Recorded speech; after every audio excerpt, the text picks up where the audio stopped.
Last వీడియోలో చెప్పా కదా! నన్ను మంచిగా మేకప్ ఆమె రెడీ చేసి వెళ్ళిపోతే, ఆ జ్యువెలరీ సెట్ మొత్తం పెట్టింది. అది మొత్తం తీసేసేసా.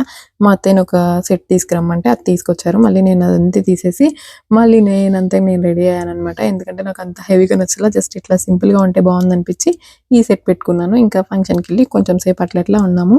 మనం ఫస్ట్ ఎక్కడికెళ్ళినా మనకు ఫోటోస్ ఇంపార్టెంట్. మంచిగా కొన్ని 2, 3 ఫోటోస్ అన్నా మంచిగా రాలేదంటే నాకు ప్రశాంతంగా ఉండదు. ఈ ఫోటోల పిచ్చి ఏమి సడెన్‌గా ఇప్పుడొచ్చింది ఏం కాదు. చిన్నప్పటి నుంచి ఉంది. నా దగ్గరంటూ మొబైల్ ఫోన్ ఉన్న దగ్గర నుంచి నాకు ఫోటోస్ పిచ్చి ఎంత అంటే నా ఫోన్ మొత్తం నిండిపోయేంత ఫోటోలు పిచ్చి. మా చిట్టి తల్లికి కూడా వచ్చింది. మహికి కూడా ఈ మధ్య పోజ్ ఇవ్వమ్మా అని చెప్పానంటే ఎంత మంచిగా పోజులు ఇచ్చుకుంటూ నుంచుంటుంది. ఎంత వీలైతే అంత తొందరగా నా డ్రెస్ తీసేసేయండిరా బాబోయ్ అని చెప్పని ఇక్కడ గొడవ అనమాట. నాకేమన్నా ఒక 2, 3 ఫోటోస్ అన్న మంచిగా వస్తే చాలులే అని చెప్పనని అసలు ఫైనల్ గా అయితే అసలు ఇక్కడ ఒక్క మంచి ఫోటో కూడా రాలేదు. మా ఇద్దరికి ఎంత కష్టపడ్డామో వాళ్ళ నాన్న నేనైతే. ఫైనల్ గా ఇంకా వెళ్ళే దారిలో నిద్రపోయింది. పిల్లల్ని ఇంట్లో ఉన్నప్పుడు నిద్రపోమంటే అస్సలు నిద్రపోరు. ఎక్కడికైనా బయటికి తీసుకెళ్ళామంటే వెంటనే నిద్రొస్తది. వచ్చాక నా శారీ చూపిస్తున్నా. ఎంత బాగుందో. ఇంకా హెయిర్ స్టైల్ కూడా అంతే బాగా నచ్చింది. నాకు ఈ హెయిర్ స్టైల్ అయితే చిన్నప్పటి నుంచి ఎంత ఇష్టమో. మా అమ్మకి అస్సలు వేడుండదు. నేనన్నా నేర్చుకోవాలి మహికేయడానికి.